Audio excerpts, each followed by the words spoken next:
happens when ambition collides with tradition? When a single player's decision becomes the catalyst for an entire sport's transformation? This is the story of Bryson DeChambeau, the golfer who didn't just switch leagues, but became the face of golf's most controversial revolution. From vilified defector to global ambassador, his journey mirrors the chaos reshaping professional golf itself. LIV Golf just announced a policy that changes everything, and Bryson DeChambeau stands at the center of it all. Positioned not just as a player, but as the architect of what professional golf might become in the decades ahead. LIV Golf's latest announcement caught the golf world completely off guard, revealing strategic ambitions that extend far beyond what most observers anticipated. Starting in 2026, every new LIV signee must compete in 2 international series events on the Asian Tour beyond their standard 14-event schedule. This isn't a minor scheduling adjustment. It's a fundamental restructuring of what LIV Golf intends to become. Translation: the days of comfortable Western-only competition are finished permanently. If you want LIV's guaranteed money and team formats, prepare for Oman, Qatar, Bangkok, and wherever else the tour decides to establish competitive presence and build international infrastructure. Greg Norman framed it as commitment to global growth and expanding golf's footprint in underserved markets. Critics recognize it immediately as strategic positioning, a calculated move to gain legitimacy through international tournament infrastructure that traditional golf organizations have long controlled. And positioned directly at the center of this glossy global expansion cites Bryson DeChambeau, once golf's math-obsessed genius and now functioning as LIV's unofficial architect and most visible ambassador. Those seemingly random trips Bryson made to Oman and Qatar over the past year weren't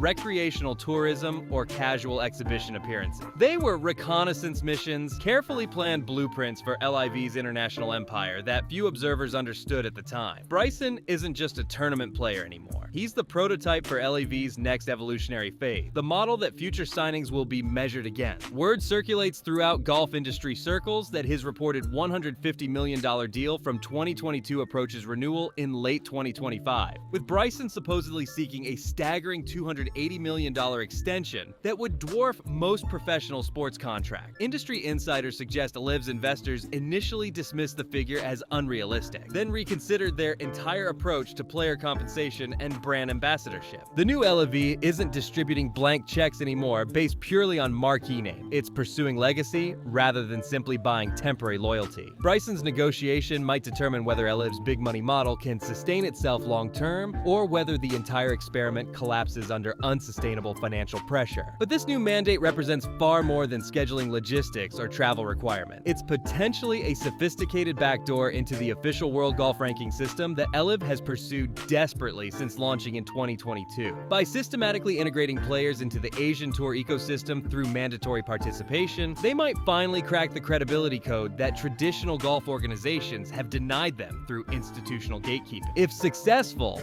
Bryson's global schedule could provide the competitive legitimacy he's been seeking since his controversial departure from the PGA Tour. He's been chasing validation in a sport that attempted to erase him completely. Now he's potentially reversing that dynamic entirely through strategic positioning rather than direct confrontation. PGA loyalists dismiss it predictably as LIV's desperate credibility grab after years of rejection from golf's establishment institution. But Bryson seems energized rather than discouraged by the chaos and controversy. During his US Open press conference, he declared confidently that LIV isn't disappearing and that the skeptics fundamentally misunderstand what's being built. His certainty was unmistakable, as was the delicious irony surrounding him. Because every time LIV penetrates a new international market, it generates another controversy, another headline, another reminder that this transcends simple golf competition. It's about fundamentally rewriting the global sports hierarchy, with Bryson DeChambeau's name prominently featured at the foundation. Rewind to June 2022, a moment that now feels like ancient history in golf's rapidly evolving landscape. Bryson was supposed to represent American golf's future, the muscle-bound analytical genius who transformed golf into systematic science, applying physics and biomechanics in ways that traditionalists found both fascinating and threatening. Then came the announcement that changed everything and redefined his entire career trajectory. He traded traditional legacy for LIV's Saudi-backed million. In one press release, the mad scientist became what critics called the sellout of the century, the Benedict Arnold of professional golf. The timing amplified the sense of betrayal exponentially. LIV had already attracted Dustin Johnson and Phil Mickelson, established stars near the end of their competitive prime. But Bryson's switch felt fundamentally different indifferent to Golf Observer. He was young, barely into his competitive prime, fresh from US Open victory that should have launched a decade of major championship contention, seemingly positioned as golf's next era's defining figure who would carry the sport forward. Then he accepted what fans characterized as blood money, Saudi Arabia's attempt to sports wash its human rights record through golf tournaments and guaranteed contracts.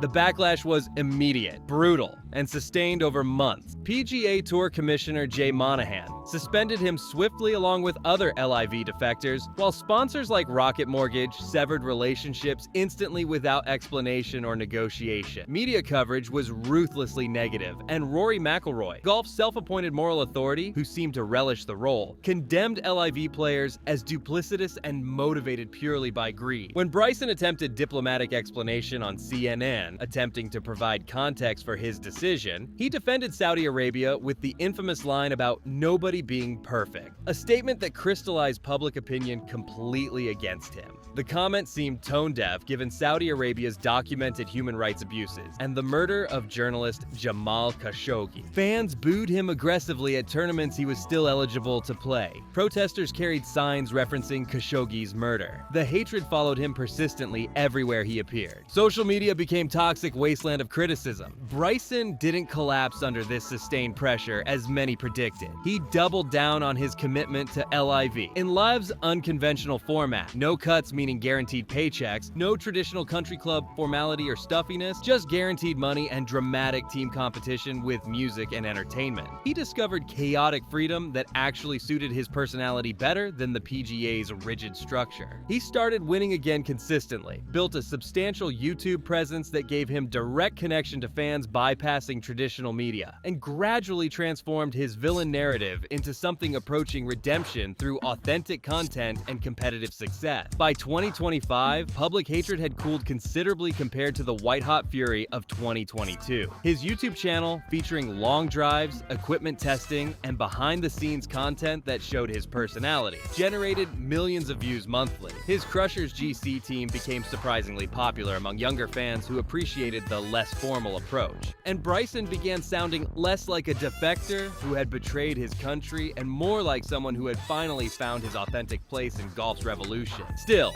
the label of traitor persisted in certain traditional golf circles. Every LIV trophy he hoisted prompted quiet accusations from old guard commentators and fans. The irony was remarkable and impossible to ignore. The player the PGA attempted to erase completely had become LIV's most visible and articulate defender in a league built entirely on disruption and challenging established power structure. Bryson DeChambeau didn't just survive the sustained hatred and public condemnation. He branded it, owned it completely, and converted it into powerful motivation that drove him forward. LIV's new international policy isn't merely about Asian markets or ranking points, though both matter strategically. It's about fundamentally restructuring golf's social hierarchy that has existed for generations, and Bryson represents both the bridge connecting old and new golf and the explosive force that's destroying what came before. By 2023, tension between LIV and the PGA had escalated far beyond corporate rivalry into comprehensive legal warfare that consumed millions in legal fees. Positioned directly in those courtroom trenches was Bryson DeChambeau,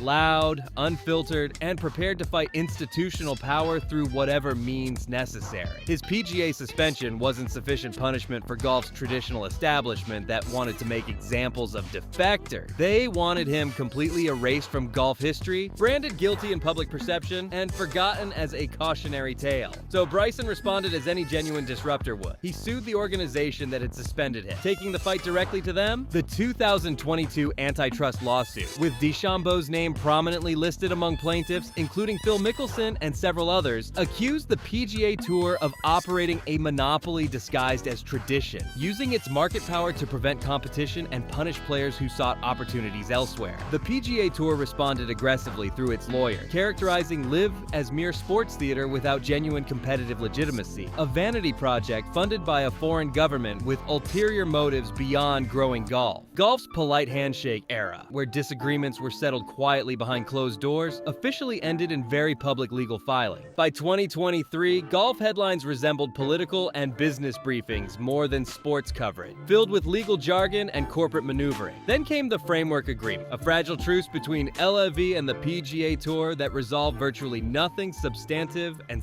satisfied absolutely nobody involved. The announcement suggested cooperation and merger possibility, but months passed with no concrete progress. Traditional PGA players felt betrayed that their commissioner would negotiate with the enemy after demanding absolute loyalty. LIV players remained suspended with no clear path back to PGA events. Fans were confused about what any of it meant for tournaments they actually cared about watching. Fast forward to 2025, and merger discussions remain frozen in bureaucratic and legal complexity. And Bryson DeChambeau remains locked out of PGA-sanctioned events despite competing at demonstrably elite level week after week. The message couldn't be clearer to anyone paying attention. Loyalty to LIV means permanent exile from traditional golf, regardless of skill or accomplishment. The irony intensified substantially when Bryson attempted entering the ProCore Championship, a Ryder Cup preparation event that should have been open to America's best players regardless of tour affiliation. He was denied entry despite qualifying through major championship points that traditionally guaranteed access. Captain Keegan Bradley called it awkward in interview. Translation: politics supersedes golf merit, and there's nothing I can do about it. Bryson responded immediately and directly through media channels. If they refuse cooperation, that's their decision to make, he stated, sounding less angry and more genuinely exhausted by the endless political maneuvering. Years of lawsuits and media firestorms had visibly reshaped him. Less naive about golf politics, more tactically sophisticated, considerably sharper in his public communication. PGA loyalists couldn't resist continued provocation and mockery. Michael Kim sneered on social media that Bryson isn't accustomed to Thursday golf, referencing LIV's 54-hole format compared to the PGA's traditional 72 holes with cut. Bryson responded cleverly, noting ironically that he wasn't invited to the PGA's Creator Classic event, despite being among golf's biggest YouTube personalities with millions of engaged followers. This wasn't just a professional tour war anymore with competing business interests. It had evolved into comprehensive meme warfare conducted across social media platforms, with fans of each side creating content mocking the other. Yet through all the noise and distraction and personal attack, one truth remained undeniable to objective observers. Tour bans might prevent Bryson from competing in PGA events, but they certainly didn't silence his voice or diminish his influence. His 2025 LIV victories in Korea and strong podium finishes in Singapore prove conclusively that exile doesn't equal competitive extinction. And with LIV's 2026 policy creating new international opportunities, the drama and competition intensify further. While new signees face mandatory international obligations that limit their flexibility, Bryson reportedly maintains greater contractual flexibility as one of LIV's original marquee signings, a power position in a system increasingly built on standardized control. For once, the player who shattered golf's traditions through his departure might actually profit substantially from them through grandfathered privileges. In golf's strange, bifurcated world where two competing tours claim legitimacy, Bryson DeChambeau isn't merely fighting to compete in tournaments. He's fighting to matter culturally, to have his accomplishments recognized as legitimate despite institutional opposition. And somehow, against every systematic obstacle placed in his path, he's still succeeding remarkably well. By summer 2025, golf's civil war found its next emotionally charged battlefield, the Ryder Cup, the biennial competition that historically united golf's elite in patriotic team competition. The tournament, designed specifically to unite golf's best players and national pride, had transformed into a brutal loyalty test, with Bryson DeChambeau caught painfully between two flags and zero official invitation. Despite accumulating more than sufficient points through strong LIV performance and major championship finishes that should have guaranteed selection, Bryson was informed he couldn't join Team USA for the ProCore Championship, the official Ryder Cup preparation event run exclusively by the PGA Tour. Captain Keegan Bradley characterized the situation as unfortunate in carefully worded statement, but everyone with any understanding of golf politics comprehended the actual message. This wasn't about performance metrics or competitive readiness. It was purely about political alignment. LIV players were technically welcome at team dinners and social functions, just not on the actual golf course where it mattered. The dynamic resembled being invited to a wedding ceremony, but explicitly banned from the reception where celebration actually occurred, present, but excluded from meaningful participation. Still, Bryson attended the events he could anyway, refusing to be completely sidelined. He flew in from Dallas after LIV's season concluded, participated enthusiastically in team dinners where he was welcomed, posed for photographs with teammates, smiled appropriately for cameras, then watched from frustrating sidelines while PGA Tour loyalists practiced for competition he desperately desperately wanted to join. The optics were devastating for anyone paying attention. America's biggest active player by many metrics sidelined from his own national team due to corporate politics rather than competitive consideration. LIV Golf had no issue releasing him for Ryder Cup duty and publicly stated they would support his participation, but the PGA Tour maintained its hardline stance inflexibly. "We're willing to let him play and support his participation," Bryson stated coldly to reporters. They're the ones who refuse cooperation and compromise. The subtext was crystal clear to anyone listening. If golf is fundamentally broken as an institution, it's because gatekeepers won't release the control they've maintained for decades through monopolistic practices. Commentators weighed in predictably along partisan lines. Bryson DeChambeau, the PGA Tour's most vocal defender, fired off provocative commentary suggesting that Bryson plays for Saudi Arabia rather than America given his financial relationship with the kingdom. The outrage machine activated instantly across social media platforms. But inside actual locker rooms away from cameras, voices like Colin Morikawa and Brooks Koepka quietly supported him in private conversation. "He's done everything correctly from a competitive standpoint," Morikawa observed to other players. "The system failed him, not the other way around." Golf fans divided predictably along existing tribal lines. Half screamed patriotic support for Bryson and questioned the PGA's motivation. Half hissed accusations of betrayal and suggested he had forfeited his right to represent America. Bryson simply grinned knowingly through all the noise and controversy, expertly converting institutional tension into personal motivation, smashing the irony of his situation down fairways like 350-yard drives that demonstrated his continued elite status. The Ryder Cup conflict exposed brutally what golf's power structure never wanted publicly acknowledged. This war fundamentally isn't about tournament format, playing schedules, or funding sources. It's purely about institutional control and who gets to decide golf's future direction.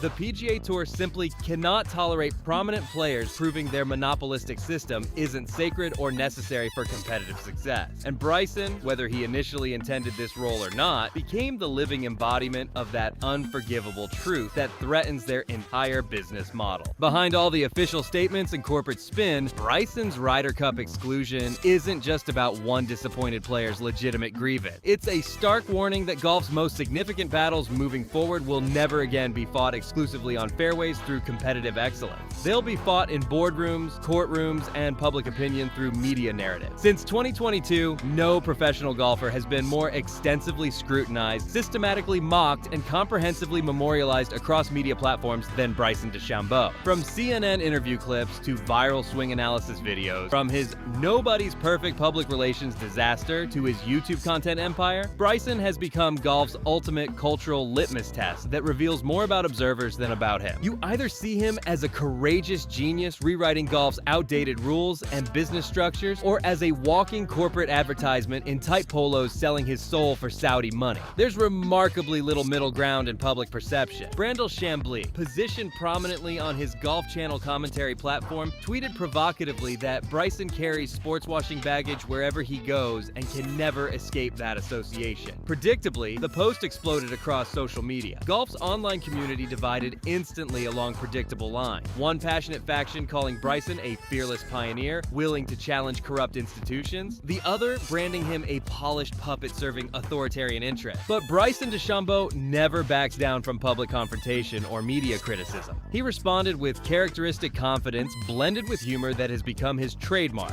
"If I'm carrying baggage, it's full of championship trophies that speak louder than criticism." The perfectly crafted comeback trended across platforms for 2 consecutive days, demonstrating his growing sophistication in managing public perception. Beneath the jokes and social media warfare, there's genuine fatigue that occasionally surfaces. Bryson has admitted publicly in longer-form interviews that constant scrutiny genuinely wears on him psychologically. It's mentally exhausting being the headline in controversy every single time you swing a golf club. He's acknowledged candidly. Sometimes you just want to play competitive golf without everything becoming a political referendum on your character and choices. Still, observable patterns suggest Bryson actually thrives in chaotic environments that would crush other players. Every public insult somehow fuels his competitive motivation. Every media criticism becomes viral content opportunities for his YouTube empire that reaches millions directly. Even Piers Morgan, professional provocateur, can't resist periodically taking shots at him knowing it generates engagement. Michael Kim's Thursday golf jab, Brooks Koepka's playful brotherly shade, Rory McIlroy's repeated moral sermons, they all ultimately feed Bryson's seemingly unstoppable narrative engine that converts controversy into currency. Bryson isn't just battling other professional golfers in competitive tournaments. He's fighting perception itself in a much larger cultural war. Media's absolute obsession with covering his every move reveals something significantly larger than simple LIV versus PGA corporate rivalry. It's golf's complete identity crisis playing out in real time through one polarizing figure. For multiple decades, professional golf existed comfortably in its insulated, polite bubble of pressed khakis, country club etiquette, and soft, respectful applause from well-behaved galleries. Then came Bryson DeChambeau with his physics equations, aggressive protein shake nutrition, and embrace of chaos, systematically smashing that carefully polished traditional image into pieces that can't be reassembled. LIV Golf's arrival simply accelerated the transformation that Bryson had already begun individually. Now, golf's traditional media literally cannot decide whether to celebrate him as innovative disruptor or condemn him as dangerous rebel threatening everything sacred. Yet Bryson's public relations strategy proves consistently unstoppable regardless of criticism. Every scandal becomes engaging content. Every serious criticism becomes viral social media engagement. Every professional feud becomes sports media legend that attracts new audiences. His strategic approach isn't about hiding from controversy or issuing careful apologies. It's about deliberate amplification of everything. The louder the surrounding noise becomes, the bigger his personal brand grows in response. By 2025,